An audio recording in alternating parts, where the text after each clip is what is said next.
The first time Stellan saw Caelum's hands, those impossibly wide, calloused, beautiful hands gripping the barbell like it owed him something, he felt a crack run straight through the center of everything he'd been taught to believe about himself. It wasn't slow or gentle, the way his Sunday school teachers described revelation. It was violent and sudden and bright, like a bone-breaking clean. He stood there in the middle of iron core fitness with a protein shake going warm in his fist, and he thought, with the clarity of a man stepping off a cliff, I am in so much trouble. Stellan Briggs had grown up in a house where the word gay was spoken the way other families spoke about disease, with a particular kind of revulsion that lived not just in the voice but in the shoulders, in the way his father's jaw would tighten, in how his mother would change the channel when two men so much as embraced on television. He was 23 years old, the youngest of 3 children, the one his parents called their good one, the one who'd never given them a moment's grief, who attended church every Sunday in a collared shirt, who'd dated Priscilla Horn for 14 months before she'd grown tired of being held at a careful, bloodless distance, and ended things with a text message and 3 sad emojis. His father, Reginald Briggs, was a deacon at Calvary Baptist. His mother, Dorothea Briggs, ran the women's ministry and made the best peach cobbler in the county, and had strong opinions about what was natural and what was not. Stellan had absorbed all of it, every sermon, every dinner table remark, every sideways comment about the gay couple who'd moved in 3 streets over the way dry earth absorbs rain, completely and without resistance, until he could know. Lana tell where the water ended and the soil began. He had never, in 23 years, allowed himself to look at another man the way he'd just looked at Caelum Voss. Caelum had joined Iron Core 6 weeks ago and had immediately become the kind of person that a room reorganizes itself around. He was 6'2" with the build of someone who hadn't just worked for his body but had sculpted it with the patience of an artist. Broad through the shoulders in a way that tapered dramatically to a narrow waist, dark olive skin that caught the fluorescent gym light and somehow made it warmer. Hair the color of black ink that he wore pushed back from his forehead with a kind of careless authority. His jaw was sharp. His eyes were a peculiar shade of amber, not brown, not gold, but something caught exactly between the two, and they were the kind of eyes that seemed to be quietly amused by everything they landed on, including Stellan was now becoming very unhappily aware. Him? Stellan went to the bench press. He loaded the bar with his usual weight and lay back and stared at the ceiling and told himself firmly that he was not going to look over at the free weights section again. He lasted approximately 45 seconds. Caelum was doing cable curls with a controlled, unhurried focus, watching himself in the mirror with the unself-conscious concentration of someone completely at peace with what they saw. He was wearing a black sleeveless shirt that had been cut down the sides, and when he raised his arms, Stellan could see the full topography of his obliques, the clean, deep lines of muscle that disappeared into the waistband of his shorts. He was listening to something through one earbud, his lips moving slightly, and there was a small half-smile on his face as though whatever he was hearing pleased him privately.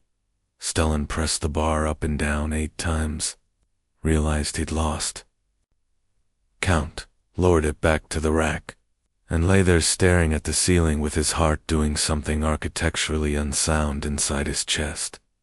Stop it, he told himself. That's not stop. He got up. He moved to the squat rack. He started calculating his sets with an aggressiveness that was really about something else entirely. He made it 12 minutes before Caelum appeared beside him, reaching past him for a 25-pound plate with a quiet "excuse me," and Stellan caught, just for a half second, the warm, clean smell of him, Something like cedar and fresh sweat, and something else indefinable that hit the back of Stellan's mind like a key turning in a lock he hadn't known was there. "You've got good form on those squats," Caelum said, not looking at him, sliding the plate onto his bar with practiced ease. Stellan stared at the side of his face. "Thanks. Most people let their knees cave inward on the descent. You don't." "My college coach drilled it out of me." Caelum glanced at him then, just briefly. Just a flick of those amber eyes, and the half-smile broadened by a degree so small it was almost imperceptible. "What sport?" "Wrestling." The word fell out of Stellan's mouth before he'd thought about whether to offer it, and he watched Caelum absorb it with a slight nod, the way someone receives a piece of information they're filing carefully away. "Caelum," he said, extending one of those enormous, beautiful hands. Stellan. They shook. Caelum's grip was firm and warm and lasted exactly the right amount of time, and Stellan spent the next 40 minutes of his workout actively not thinking about it. He drove home to a house that smelled like his mother's coffee and his father's newspaper and 23 years of careful, unquestioned belief. His parents were in the kitchen when he came in through the back door, still in his gym clothes, his bag slung over one shoulder. His mother looked up from the stove and smiled at him in that specific way she had, warm and slightly worried. Always slightly worried, and his father lowered his paper a fraction and gave him the nod that had always served as their primary emotional currency. "Breakfast is almost ready," his mother said. "Sit down, baby." Stellan sat. His father rustled the paper. The kitchen was full of ordinary morning sounds, the spit and hiss of bacon, the gurgle of the coffee maker, a cardinal outside the window going through its entire repertoire of songs. And Stellan sat in the middle of all of it and thought about a man's hands on a barbell, and felt the distance between who he was in this kitchen and who he might be anywhere else, yawning open beneath him like a trap door. "Pastor Gerald wants you to help with the youth group retreat next month," his father said, from behind the paper. "Sure," Stellan said. "That's fine." His mother set a plate in front of him. Eggs, toast, sliced fruit. She touched his shoulder briefly as she moved back to the stove, and the tenderness of it, the automatic, uncomplicated tenderness of a mother who had no idea what was happening inside her son, made something tighten in Stellan's throat so sharply he had to look at his plate and breathe carefully through his nose until it passed. "You look tired," she said. "I'm fine," he said. "Just a hard workout." His father turned a page. Outside, the cardinal sang. Stellan ate his eggs and did not think about amber eyes, and did not think about cedar and clean sweat, and did not think about the word that had lived at the very bottom of him, unexamined, unacknowledged, held under like something that would drown him if it surfaced, the word that had cracked a little wider open that morning in a fluorescent-lit gym, when a stranger had said, "You've got good form," and changed, without meaning to, the entire weather of Stellan's inner life. They talked again 3 days later, and then again 2 days after that. And within 3 weeks, Stellan had restructured his entire gym schedule, unconsciously at first. Then, with a deliberateness he refused to fully examine around Caelum Voss's routine. He knew that Caelum arrived at 6:15, that he always started with mobility work before touching the weights, that he drank black coffee from a thermos before his first set and switched to water after, that he hated the leg press machine and loved the deadlift platform, that he sang under his breath when he thought no one could hear, and that his taste in music was a baffling, charming mixture of classical piano and aggressive hip-hop.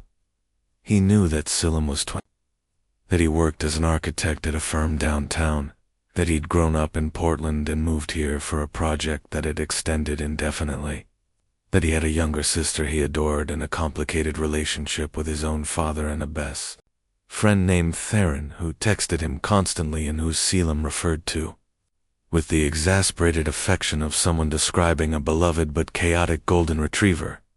He knew that Caelum was gay, not because Caelum had announced it, but because Caelum was simply, quietly, entirely himself, without apology or concealment, in the effortless way that people are when they've long since made their peace with who they are. He'd mentioned a man he'd dated in Portland the way you mention weather as straightforward fact, without loading or bracing, and Stellan had received this information with a steadiness he was proud of in the moment, and then spent the entire drive home gripping the steering wheel with both hands and trying to understand why learning that Caelum was available to love men had made the world suddenly feel like it was spinning slightly faster than usual. Their friendship deepened with a naturalness that frightened Stellan precisely because it didn't frighten him at all in the moment of it. Caelum was easy to be around in a way that most people weren't. He listened with complete attention, asked questions that were perceptive without being intrusive, laughed loudly and without self-consciousness, and had a particular gift for silence that most extroverts lacked entirely. Not his college roommate Dex, not even his brother Harlan, who was the closest thing to a confidant he'd ever had. He told Caelum about wrestling and how much he'd loved it and how empty the years since college had felt without that physical purpose. He told him about his job at the architecture firm, a coincidence that had made Caelum laugh with genuine delight, where Stellan worked as a project manager and found it mostly fine and occasionally soul-deadening. He told him about his describing them as traditional without using any of the other words that lived alongside that one. What he did not tell Caelum was that he'd started dreaming about him. Obsessive attention to detail that he recognized in the most honest part of himself as something that had nothing to do with friendship. That when Caelum spotted him on the bench press, hands hovering just below the bar without touching it, close enough that Stellan could feel the warmth radiating from his palms. Stellan's concentration would splinter completely, and he'd have to count the ceiling tiles to remember how to breathe. He told himself it was admiration. He told himself it was what all close friendships felt like, and he just hadn't had enough of them to know. That knew they weren't true grew louder by the week. It was a Thursday morning in late October, 8 weeks after they'd met, when everything shifted. Cooling down, Caelum drinking from his thermos, and Stellan eating a banana, and both of them talking about nothing in particular, a building downtown that Caelum thought was structurally interesting and aesthetically criminal. A wrestling match Stellan had watched the night before, when Caelum said, without preamble, without any particular weight, as though it were the most ordinary observation in the world, "Can I ask you something personal?" Stellan looked at him. The sunlight was doing something complicated to his hair. "Sure. Are you happy?" The question landed with a quietness that was somehow louder than if he'd shouted it. Stellan opened his mouth, closed it, looked at the parking lot. "That's a strange question, I know." Caelum turned the thermos in his hands, watching him with that particular attentiveness that Stellan had come to understand was just how Caelum looked at things he was genuinely interested in, with his whole face, with total, unembarrassed focus. "You don't have to answer it. I'm fine," Stellan said. "That's not what I asked." The silence between them stretched out, and it was the kind of silence that had texture, that asked something of you. A car pulled into the lot. A woman in running shoes nodded at them as she passed through the door. The October wind moved through a maple tree at the edge of the parking lot and sent a small cascade of red leaves across the asphalt. "I don't know," Stellan said finally, and the honesty of it surprised him, came up out of him before he could organize it into something safer. I think I've been living someone else's life for a long time. And I don't even know how to say what I mean by that." Caelum nodded slowly. He didn't rush to fill the space with reassurance or deflection. He just sat with it, with Stellan, in the October morning, and that companionable, non-judgmental stillness was somehow the most intimate thing anyone had ever offered Stellan in 23 years of living. "I think you know exactly what you mean," Caelum said quietly. "I think the problem isn't the knowing. I think the problem is what the knowing costs." Stellan looked at him. Salim was looking at the maple tree, his jaw relaxed, his thermos held loosely between both hands. He wasn't pushing. He wasn't performing insight or fishing for confession. He was just there, entirely there. And Stellan felt something move in him, like a tectonic thing, slow and enormous and irresistible, and he thought, "I am in love with this man."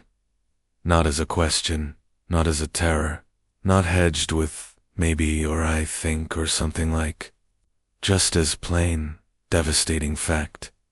He stood up abruptly. "I should get to work." "Yeah," Caelum said, not surprised. "Me too." They walked to their separate cars, and Caelum said "see you Saturday" in a tone so unruffled and warm that Stellan had to sit in the driver's seat for a full 3 minutes before he trusted himself to operate a vehicle. Saturday came, and Sunday, and Monday, and the weeks moved through November with a rhythm that was outwardly unchanged and inwardly catastrophic. Stellan went to the gym. He talked to Caelum. He went home. He sat at the dinner table with his parents. He nodded through conversations about the church retreat, about his cousin Wilhelmina's engagement, about the gay couple 3 streets over, who had the audacity to hang a wreath on their door at Christmas time like they're trying to make a point.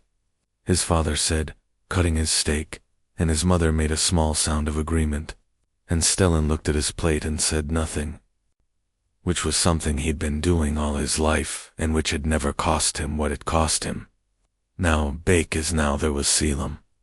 Now there was a specific face to put on the abstract, which was the most dangerous thing that could have happened. Now when his father made his careful, measured, Sunday morning comments, Stellan didn't just feel the familiar low-grade discomfort of a secret kept from others. He felt something sharper, something more like fury, something that lived right. Next to grief, he started noticing things he'd trained himself not to notice. The way his father's voice changed when the subject arose. The way his mother looked at him sometimes with a searching, worried expression that lingered a half-second. Too long, as though she were checking him for something she couldn't quite name. The photographs on the living room wall. Stellan's older brother Harlan and his wife Gemma at their wedding. His sister Briar at her college graduation. A family portrait from 3 Christmases ago in which everyone was wearing cable knit sweaters and smiling in that specific way that said, "We are showing you our best version." No room in any of it for what he was. No framework. No door. He met Caelum for coffee on a Wednesday in late November. Not the gym. Just coffee, which was a thing they'd started doing and which Stellan had spent considerable emotional energy pretending was perfectly normal at a cafe downtown that Caelum liked because the espresso machine was Italian and the chairs were uncomfortable and the music was jazz, played at a volume that forced you to lean forward slightly to hear each other, which was, Stellan suspected, exactly why Caelum had chosen it. Caelum was already there when Stellan arrived, his coat draped over the back of his chair, a sketchbook open on the table in front of him. He was sketching something, a building, from the look of it with quick, confident lines. And he didn't look up immediately when Stellan sat down, which was typical and which Stellan had come to love. The ease of being with someone who didn't perform welcome. "You're late," Caelum said, still drawing. 3 minutes. I've developed strong feelings about 3 minutes. He looked up then, and his face arranged itself into warmth, not a performance of warmth, but the actual thing moving across his. Features the way light moves across water, and Stellan's chest did the thing it always did now.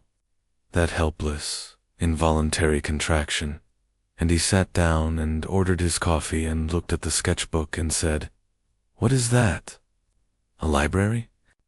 Klein in the suburbs who wants it to feel ancient and important, but also contemporary and accessible, which is a paradox that I am choosing to interpret as a creative challenge rather than a sign that they don't know what they want.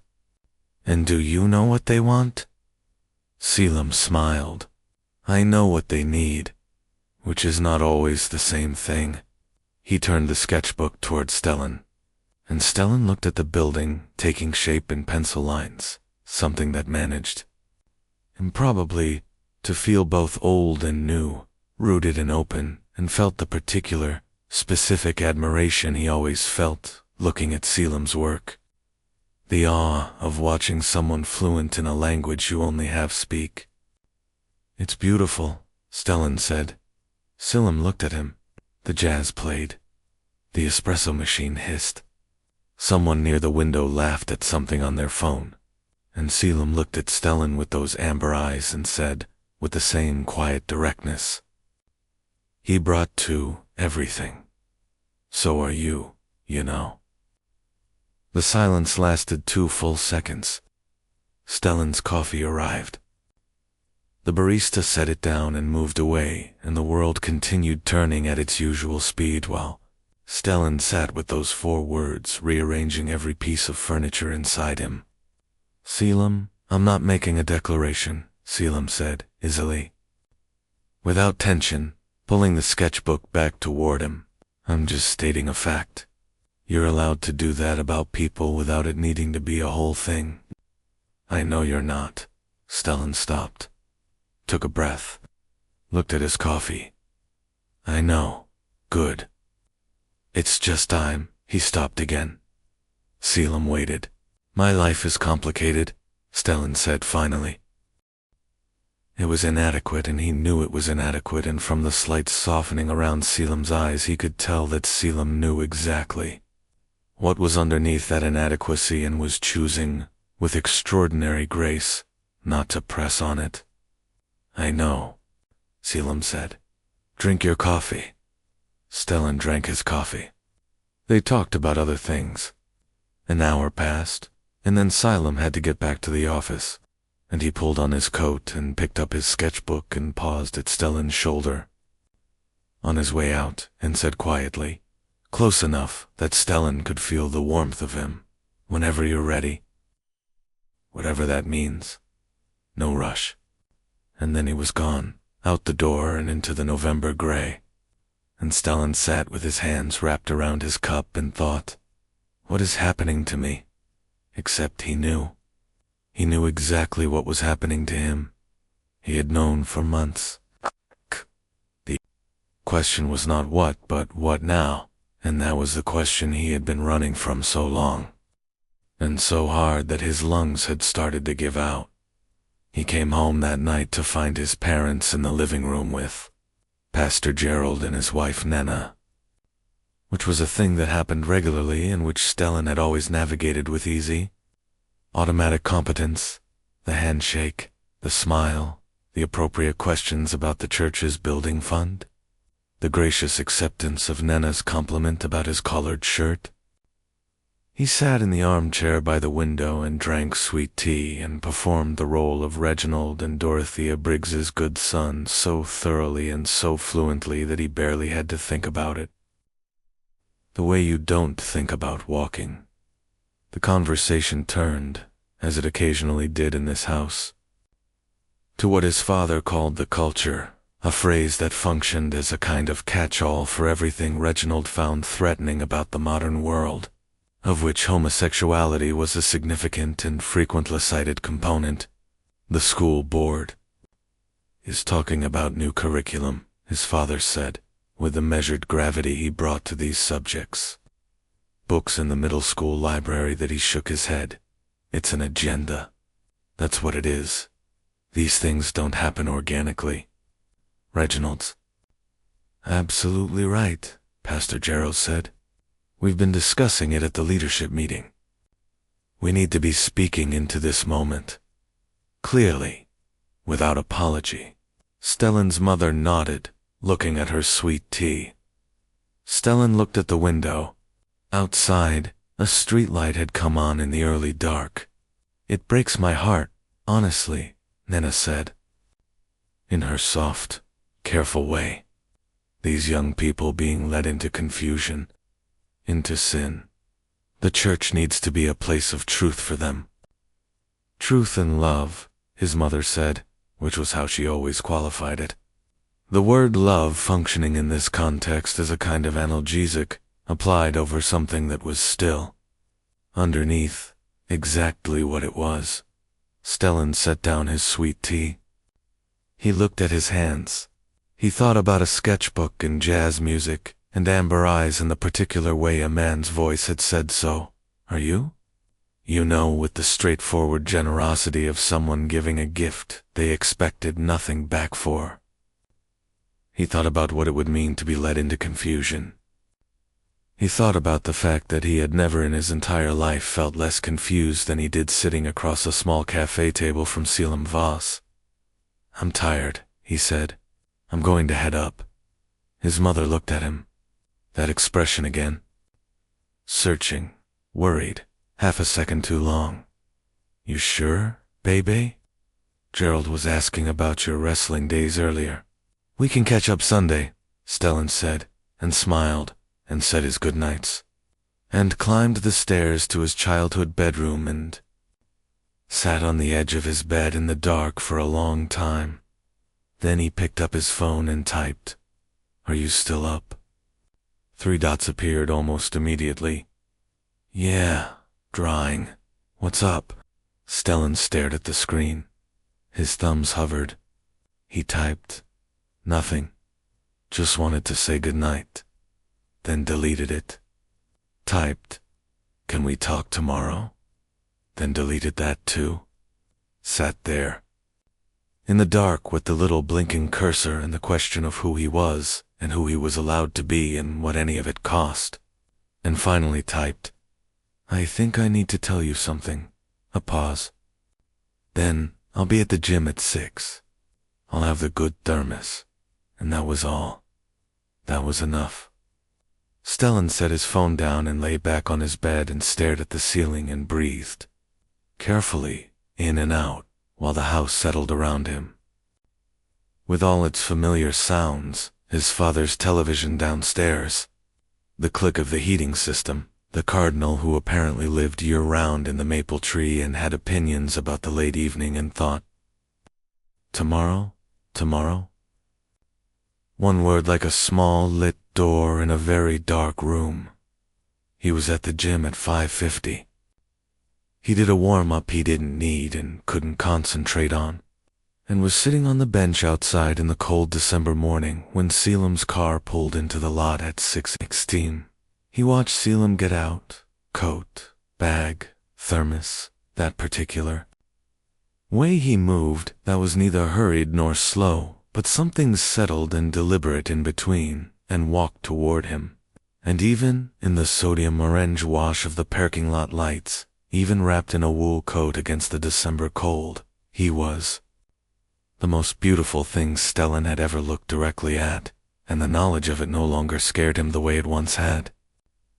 It simply sat in him, heavy and warm, like a hand laid flat against the center of his chest.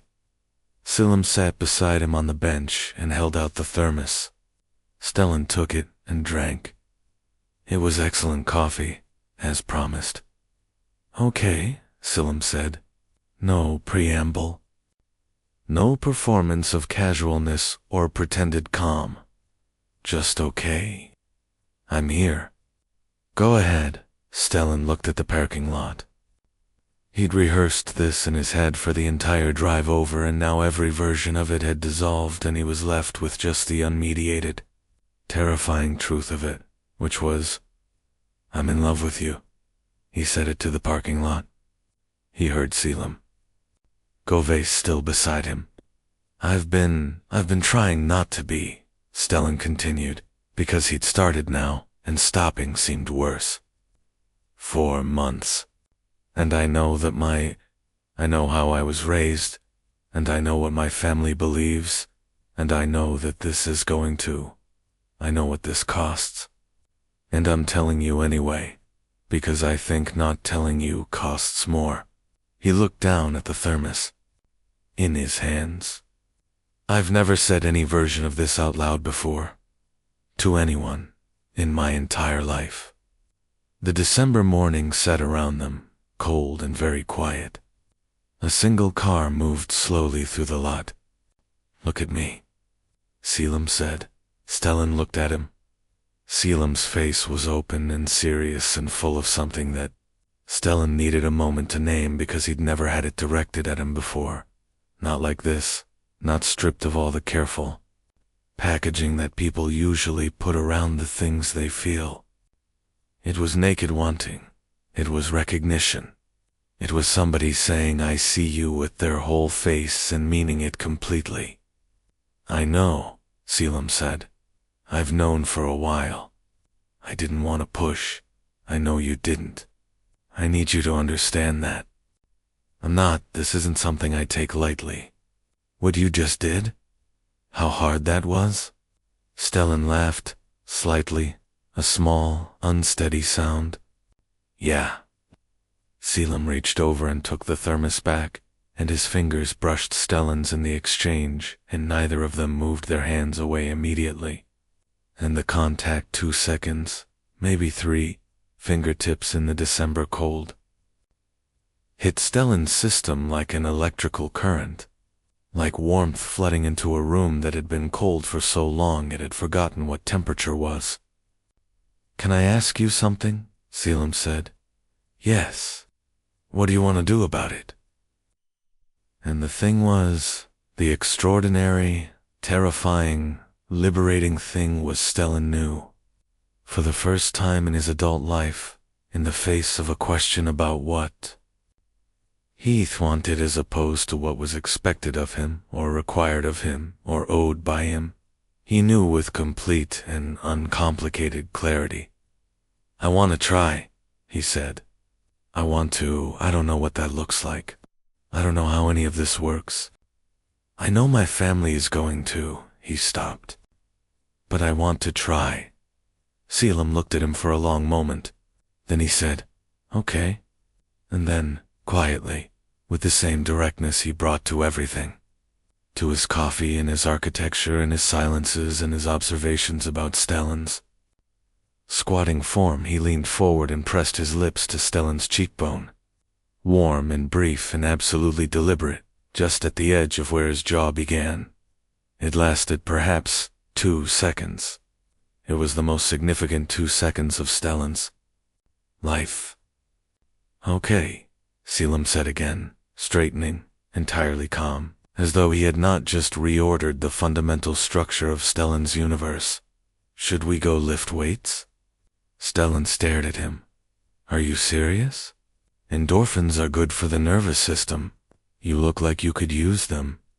Stellan laughed, really laughed, the helpless, unguarded kind, and stood up from the bench, and they went inside together, and Stellan had the single best workout of his adult life.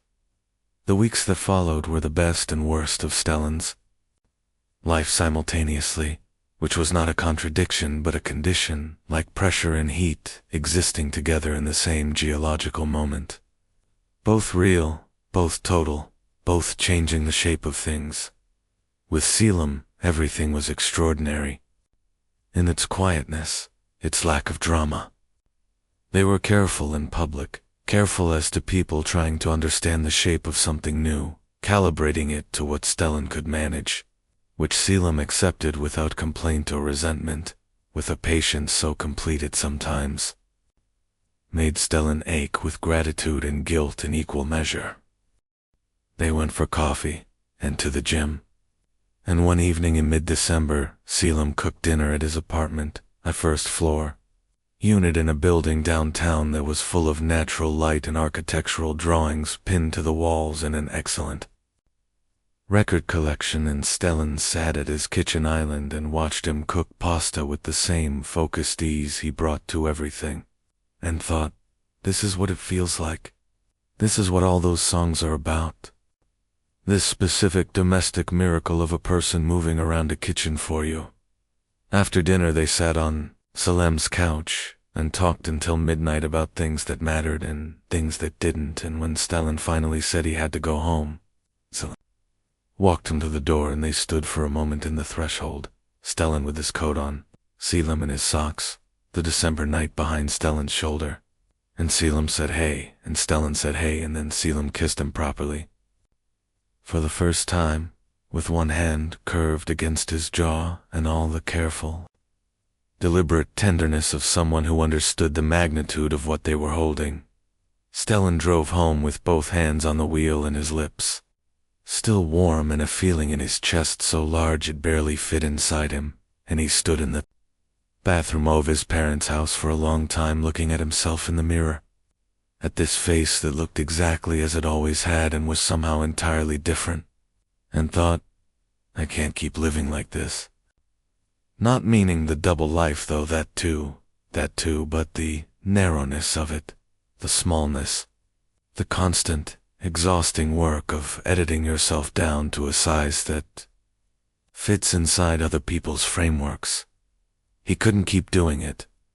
The question was just when and how much it would cost. His mother found out first. It was a Saturday afternoon in January, 3 weeks into what Stellan had privately started calling his life with Caelum, the secret, golden, terrifying parallel existence he occupied in the hours between leaving home and returning to it, and Stellan was in his bedroom on a video call with Caelum, who was walking through a building site in a hard hat with his phone held sideways to show Stellan the structural frame going up, narrating with the enthusiasm of someone who loved their work completely, when his mother opened his bedroom door without knocking, which she almost never did. Caelum was in the middle of a sentence. Stellan's mother stood in the doorway. 3 seconds passed in which the geometry of the situation was perfectly, terribly clear. Her son, his face soft and lit up in a way she'd never seen it, watching a handsome man on a phone screen with an expression that she recognized, because she was a woman who had loved deeply, as the face of someone in love. Mom, Stellan said. She looked at the phone, at him, at the phone again. Then she stepped back and pulled the door almost closed, and he heard her footsteps moving carefully down the hall. I have to go, he told Caelum. Caelum had heard. His voice was quiet. You okay? I don't know yet. He paused. I'll call you. I'll be here. Stellan ended the call.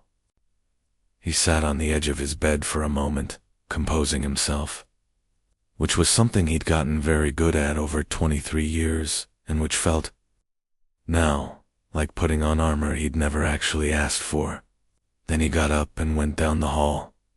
His mother was in the kitchen with her hands on the counter and her back to him, looking out the window at the January garden. When she heard him come in, she didn't turn around immediately. Mom, give me a minute, she said. Her voice was controlled, but only just. He waited. The kitchen held its breath. Outside, the bare maple tree stood in the gray January light. She turned around. Her face was he'd expected to see the things his father's face showed when this topic arose: the tightening, the displeasure, the practiced rejection. Instead, what he saw was something more complicated and more devastating. She looked lost. She looked like someone who had just discovered that a map she'd been navigating by all her life had a significant and structural error. That young man? She said carefully. On the phone. His name is Caelum. She nodded slowly, absorbing the name, the fact of it. Is he? Yes, Stellan said simply. Mom? Yes. The word sat between them in the kitchen. She pressed her lips together. Her eyes went bright with something, tears or something, before tears, something held back with great effort. "How long," she said, "have I known, or have I been?" "With him? Both? My whole life?" "In about 8 weeks." She sat down at the kitchen table. She put her hands flat on the surface, fingers spread, the way people do when they need to feel something solid beneath them. Stellan stood across from her and let her have whatever time she needed and did not apologize and did not qualify and did not offer the automatic, reflexive retreating that was his oldest habit. Because Caelum had kissed him on a doorstep 2 weeks ago with all his careful, beautiful deliberateness, and something in Stellan had decided, no more retreating. "Your father," she said finally. "I know. He's going to." She stopped, started again. "He loves you. I know he does. But he's going to have a very hard time with this." "Mom." Stellan came and sat across from her. He put his own hands on the table, not quite touching hers. I know that. I've been carrying this my whole life knowing that. Do you understand how long I've been carrying this?" She looked at him then, really looked, with the searching expression. He'd been seeing on her face for months, and he understood, now, what she'd been searching for. She'd known, on some level. Parents often do. "I don't understand it," she said slowly. "I'm not going to pretend that my faith tells me." She stopped again, pressed her lips together. "Then, you're my child. Yes, I love you. I know, Mom." "I need time," she said, and her voice broke slightly on the last word. Not with rejection, but with the plain difficulty of it, with the complexity of love trying to reorganize itself around a new truth. Can you give me time?" "Yes," he said. "Take all the time you need." She reached across the table and put her hand over his, briefly, firmly, the way she'd held his hand when he was small and frightened by thunder. Then she got up and went to the sink and turned the tap on and off again for no reason and stood there with her back to him. "This Caelum," she said, after a moment, "is he kind to you?" Stellan looked at her back, at the brave, difficult steadiness of her. "Yes," he said. "He's very kind to me." She nodded, once. "Good," she said, very quietly, and turned the tap on and off again. His father was a different landscape entirely. Dorothea told Reginald. Stellan hadn't asked her to, hadn't asked her not to, had understood that whatever happened in the private architecture of his parents' marriage around this subject was something he couldn't control, and the conversation Stellan had with his father that evening in the living room, while his mother made deliberate, protective noise in the kitchen, was the hardest conversation of his life. Reginald Briggs was not a cruel man. Stellan had always known this, and it had always made things more complicated rather than less, because it was so much simpler to set yourself against cruelty. Reginald was a man of genuine conviction, deep and old and absolutely sincere, a conviction that had shaped every decision of his adult life, that he had passed on to his children with the intention of protection, of giving them a framework that would hold. He sat in his armchair and looked at his youngest son, and his face showed not rage but something quieter and more wounding. A sorrow that was also a kind of refusal. It was also a door closing. "I don't accept this," he said, not loudly, never loudly. Reginald Briggs made his pronouncements in a measured baritone that left no room for negotiation, because it was so clearly beyond negotiation. "I know," Stellan said. "This isn't you've been led somewhere, son. There are people who specialize in dad." Stellan's voice was steady. He was surprised how steady it was. "I need you to hear me. This isn't something I've been led to. This is something I've been my entire life. I have been managing this, hiding this. Trying to. I have spent 23 years being exactly who you wanted me to be. And I've done it out of love for you and Mom, and I'm not angry about that. But I can't do it anymore. I met someone who I'm in love with someone. That's real. That's mine. And I need you to at least you're in love, his father repeated, and the inflection was not contempt, but a kind of theological sorrow that was almost worse. Son, what you're describing as love is don't, Stellan said quietly. Please don't tell me what it is. I know what it is. I feel it. I know the difference. His father looked at him. Reginald's hands were on his knees, very still. He was a big man. Stellan had his height from him. His wide shoulders, and in the lamplit living room with the family photographs on the wall and the Bible on the end table, he looked suddenly old. Not diminished, but aged in real time, the way people can age in moments of collision between the life they expected and the one they're actually in. You're asking me to approve, Reginald said. I'm not asking for approval. I'm asking for my father. The sentence sat in the room. In the kitchen, something clinked against a counter. I don't know how to separate those things, Reginald said finally. And it was the most honest thing Stellan had ever heard him say. And it broke Stellan's heart cleanly down the middle, not because it was cruel, but because it was true. I know, Stellan said. I know you don't. I know this is hard for you, but it's been hard for me for 23 years, Dad. Every Sunday, every dinner table. I've listened to a lot of pain in this house about people like me, and I have never said a word because I was afraid of exactly this. I'm done being afraid of it. His father looked at his hands, then at the Bible on the end table, then at Stellan, and his face was complicated, layered, a man trying to hold two things that his entire framework said couldn't coexist. I need time, his father said finally, which was so similar to what his mother had said, and so clearly. The same place they both were, that Stellan almost smiled. Okay, he said. I'll be here. He went upstairs. He sat on his bed. He texted Caelum. They know. Caelum texted back. Are you okay? Stellan thought about it, then typed, I think I actually. AM? Is that strange? No, Caelum sent back. That's what it feels like when you stop carrying something. The weeks that followed were difficult in the way that real things are difficult, not dramatically. Not in a single definitive confrontation, but slowly, in the daily texture of a household reorganizing itself around a truth it hadn't been built for.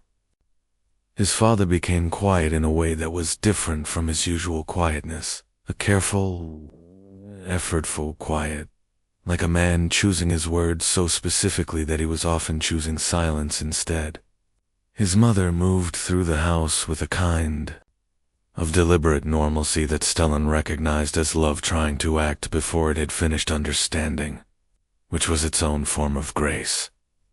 Pastor Gerald came to dinner one Sunday and Stellan was not there. He was at Caelum's apartment, watching a film. Caelum's feet in his lap, and both of them arguing companionably about whether the director's earlier work was better or worse, and when Stellan came home at 10 o'clock, he could tell from the specific quality of the downstairs silence that something had been discussed in his absence. His mother came out of the kitchen and looked at him with an expression that said, I am trying, and he nodded and said, I know, and they stood in the hallway briefly, saying nothing, saying everything, and then he went upstairs. His brother Harlan called from Portland, their mother had told him. Evidently, and the conversation was unexpected, because Harlan, whom Stellan had always thought of as squarely in the camp of their father's worldview, said, Stellan, man, are you happy? The same question Caelum had asked months ago, outside the gym, and Stellan said yes, and meant it in a way he hadn't been able to mean it then. And Harlan was quiet for a moment and then said okay then, and they talked about basketball.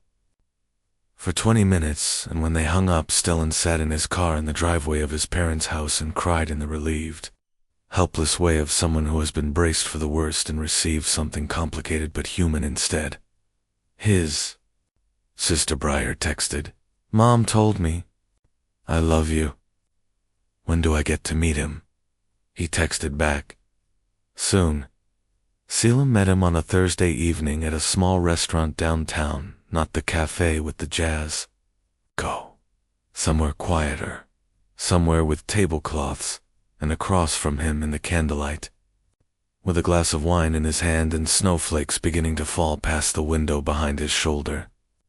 Caelum looked at Stellan with those amber eyes and said, "You seem different." "Different how?"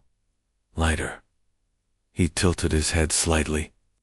"You've been carrying so much. You still are. But some of it's down." Stellan turned his wine glass in his hands. Outside, the snow thickened. The restaurant was warm and close, and the smell of good food and candle wax in Caelum's particular cedar and warm-skin proximity was the whole of the world right now. "I told them," Stellan said. "My parents, a month ago." "I know. You told me." Caelum's voice was gentle. "I meant, how are you now? A month in. Hard. And also, I don't know. Like something cracked open. Like I've been living in a house." With all the windows painted shut and someone finally broke the glass. He looked at Caelum across the table. "You did that. You know, you started it. When you sat outside the gym and asked me if I was happy," Caelum shook his head slightly. "You did it. I just sat next to you. That's not a small thing." "No," Caelum agreed. "It's not." The snow fell. Their food arrived. They ate slowly and talked about his sister Briar and Caelum's sister Solini in the library. Project and a wrestling match and an album. Caelum wanted Stellan to hear 3 songs in particular. He said that he'd been listening to and thinking about Stellan, which he said plainly and without embarrassment. The way he said everything, and the candlelight moved on the tablecloth, and Caelum's hands were in the light. And Stellan thought about how it had started with those hands, and how right that was, somehow. That it had started with what someone could make. After dinner, walking to their cars through the new snow that was covering everything in the particular generous quiet of first snowfall, Caelum took Stellan's hand. Just took it. In public. On a lit street, with other people moving past, and the whole ordinary January city going about its business around them. He took Stellan's hand and held it as they walked, and Stellan felt not terror, not the jolt of exposure he'd always imagined he would feel at this specific intimacy and this specific visibility he felt. Instead, an enormous and simple rightness, a thing falling into the place it had always been shaped for. He held on. The confrontation, when it came in its fullest form, came on a Sunday in February. Stellan had made the mistake, or perhaps not a mistake, perhaps a necessary collision of mentioning Caelum at dinner. Not dramatically, not as a statement. He'd just said Caelum and I were thinking of driving up to the mountains next weekend, the way you mention any plan. The way you'd say I was thinking of going to Harlan's for a few days as a fact of his life. Ordinary, present tense. And his father had set down his fork. The silence that followed had a specific weight. "That's the man," his father said. Not a question. "Yes?" Reginald looked at his plate, then at Stellan. His jaw worked slightly. "I've been patient," he said. Which was true. I've given this time. I've prayed about it. His voice was controlled, but there was something underneath the control that was trembling. Something that was a father's fear and a father's love and a father's absolute conviction all knotted together into something that had no clean exit. And I need to say to you, as your father, as someone who loves you, what you are doing is wrong. Not by my measure, but by God's, and I cannot sit at this table and treat it as ordinary. Stellan looked at him. His mother had gone very still. Dad, let me finish. Reginald's voice remained measured. You say you love this man. I believe you feel something. I believe you believe it's love. But son, you've been influenced. You've been the world tells you that this is natural. That this is just who you are, and I understand that it's compelling. But your soul, Dad. Stellan's voice was quiet. My soul is fine. My soul is better than it's been in 23 years, actually. You don't know what you're saying. Do I know exactly what I'm saying? I'm saying that I am the happiest I have ever been, and the most honest I have ever been, and the most myself I have ever been. And the thing that has changed is that I am no longer hiding what I am from the people I love. He paused. I'm not asking you to understand it right now. I know it goes against. I know this isn't what you have framework for. But I need to say this to you plainly, because I've never said anything to you plainly in my life. I am gay. I love a man. That man treats me with more care and kindness than most people have managed in 23 years of trying. And I am going to the mountains with him next weekend. His father looked at him. His mother was looking at the tablecloth. You are welcome in this house, his father said finally, and each word was a controlled, costly thing. You will always be welcome in this house. But I will not. He stopped. I cannot pretend that I am not. I cannot celebrate this. I cannot. I'm not asking you to celebrate it, Stellan said. I'm asking you to know me. The real me. Not the version I was performing for 23 years. The silence that followed was long and full of things that couldn't be said yet and might never be said and might someday be said. It was a living silence. A silence was somewhere to go, even if it hadn't gotten there yet. May I be excused? Stellan said finally, and he wasn't asking about the table. He was out the door. He was in his car. He was driving through the Sunday evening city with the heater on and both hands on the wheel. And he called Caelum, and Caelum answered immediately the way he always answered. Hey, Caelum said. Hey, that bad? That real? Stellan said. I said everything. I said all of it. Are you okay? Stellan thought about it. The city moved past his windows. A traffic light went from yellow to red. He stopped. Can I come over? He said. You don't have to ask, Caelum said. I'll put the kettle on. Caelum's apartment was warm and full of lamplight and the soft jazz that Caelum had playing at low volume. Always, in the evenings. Stellan came in and shrugged off his coat, and Caelum took it from him without ceremony and hung it up and brought empty and sat beside him on the couch and didn't immediately ask anything. Just sat there, close, present, his shoulder against Stellan's, while Stellan got his breath back. Then Stellan told him all of it. The dinner, his father's face, the words that had been said and the words that hadn't been. He said it quietly, without drama, and Caelum listened without interrupting. With that complete and particular attention that was one of the most extraordinary things about him, the way he listened as though what you were saying was the most important thing being said anywhere in the world right now. When Stellan was finished, Caelum said, He loves you. I know, he's terrified. I know, that doesn't make it okay. I know that too. Caelum was quiet for a moment. Then, what do you need right now? Stellan looked at him. At this man he'd watched across a gym for weeks before he could admit to. himself why he was watching. This man who had sat next to him in October sunlight and asked if he was happy, and then waited, without pressure or condition, for him to be ready.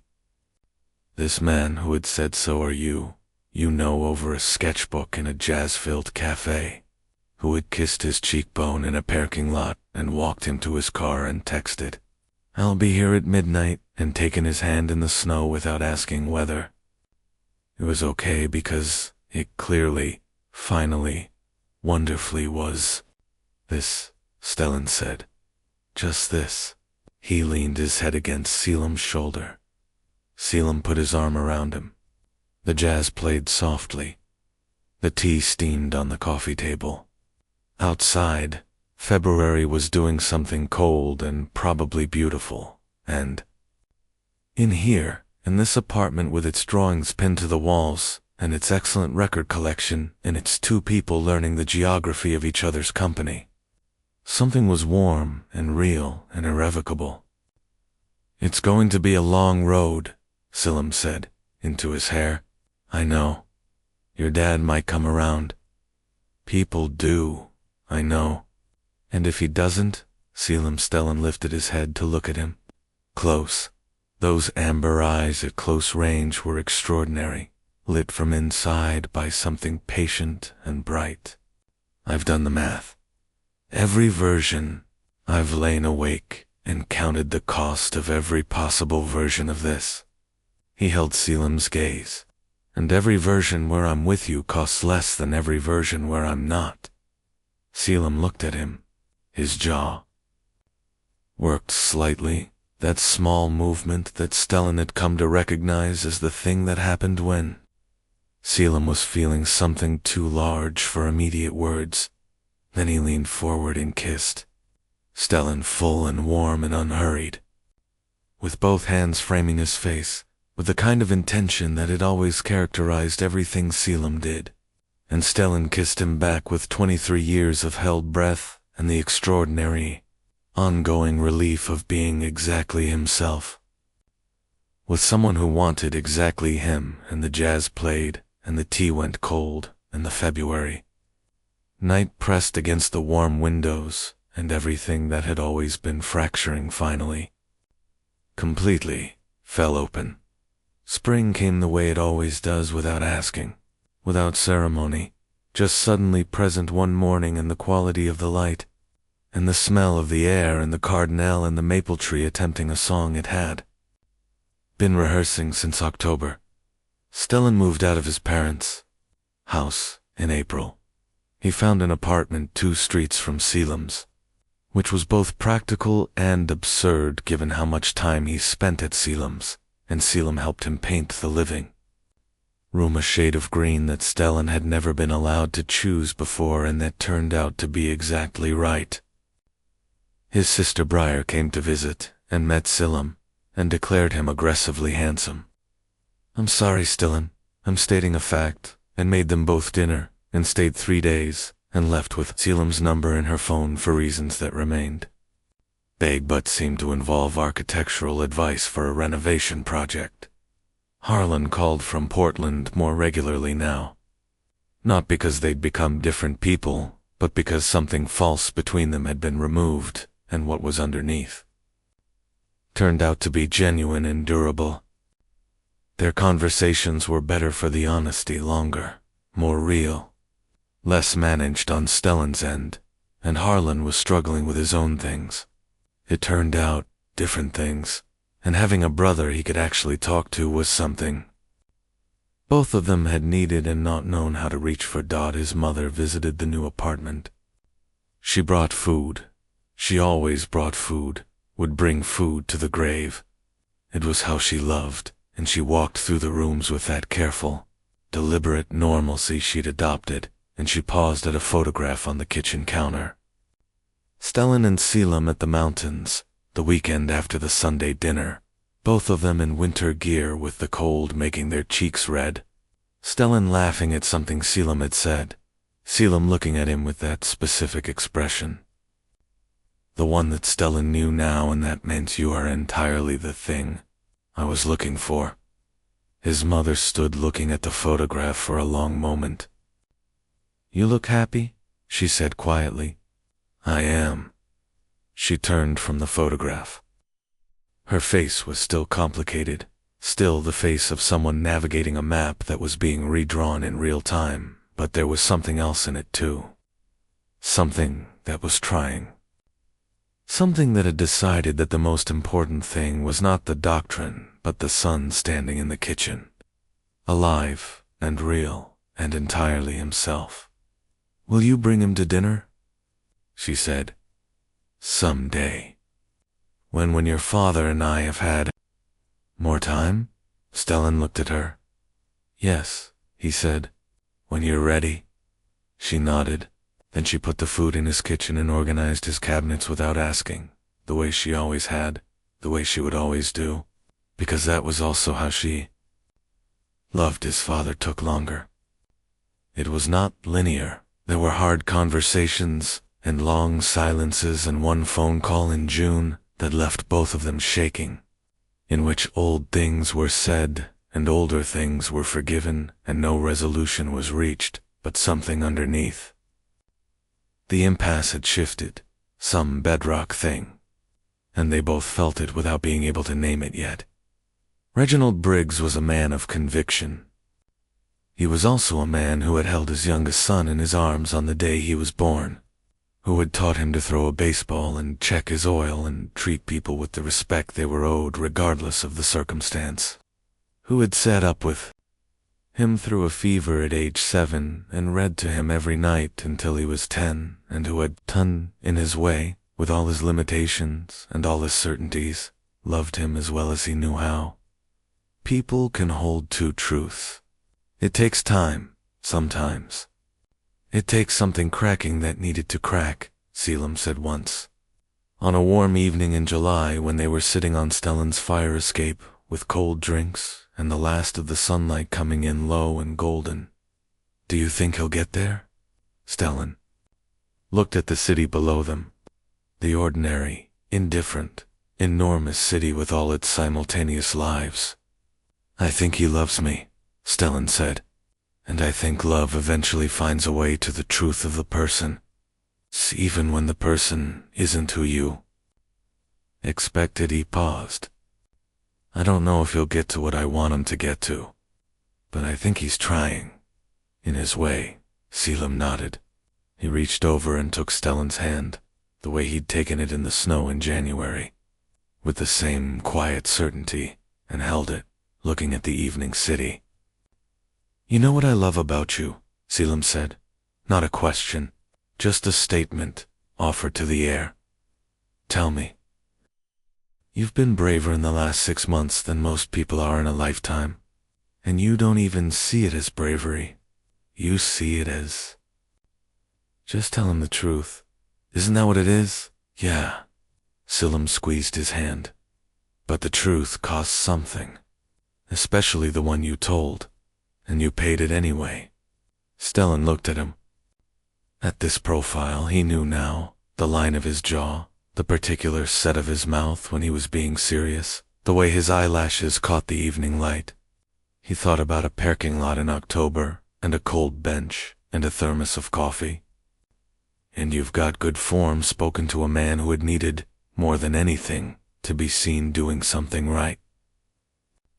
"You know what I love about you," Stellan said. Caelum turned his head. Those amber eyes, close and warm and fully present. "You sat next to me," Stellan said. "When I was in the darkest of it. You didn't push me. You didn't ask for anything.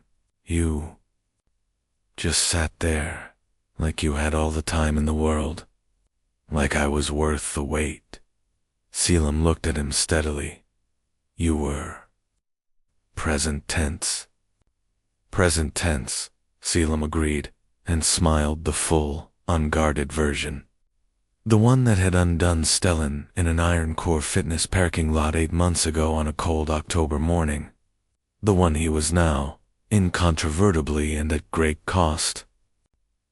And with enormous gladness, the primary intended recipient of Stellan, leaned over and kissed him in the July evening on the fire escape with the city. Spread below them in the light going golden and the day going warm and soft at its edges. And somewhere in a house across the city a cardinal was singing in a maple tree. And somewhere a man named Reginald Briggs was sitting in his living room with his Bible and his love and his complicated, ongoing, unfinished reconciliation with a truth he hadn't expected. And somewhere a woman named Dorothea Briggs was putting food into containers to bring to her son's apartment on Sunday, just the two of them. Not yet more, and Stellan kissed Caelum on the fire escape and felt every single thread of all of it. The loss and the cost and the grief and the distance still to travel, held gently inside the extraordinary, overriding, unambiguous fact of where he was right now. Home, finally, completely in the place, and with the person he had always been made for. Some doors take a long time to find. Some doors take everything you have to walk through. But on the other side is you, the actual you, the whole thing, and that is always, always worth the cost of the key.